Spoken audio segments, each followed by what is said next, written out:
نبی کریم صلی اللہ علیہ وسلم کے پاس سے جب ایک جماعت اسلام قبول کرنے کے بعد واپس آئی تو آپ نے فرمایا اپنا امام مقرر کر لینا، اور جب امام مقرر کرنے لگے،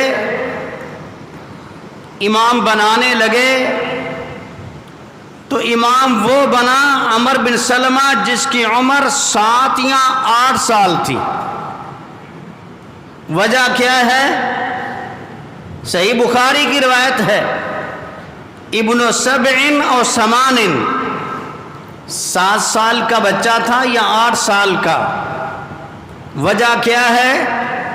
اس کو قرآن سب سے زیادہ آتا تھا، ہے بچہ، قرآن زیادہ آتا ہے تو امام بنایا گیا، اور اتنا چھوٹا بچہ ہے کہ جب نماز پڑھاتا ہے تو ایک دن ہوا آئی، کپڑا اڑ گیا، نیچے کچھ پہنا ہوا نہیں تھا، خواتین کو کہنا پڑا غطوا استا امامکم، اپنے امام کو ڈھانپ لیا کرو۔ فرماتے ہیں پھر میرے لیے جبہ بنایا گیا، میں نے جب جبہ پہنا تو یہ سب سے بڑی خوشی کا دن تھا میرے لیے۔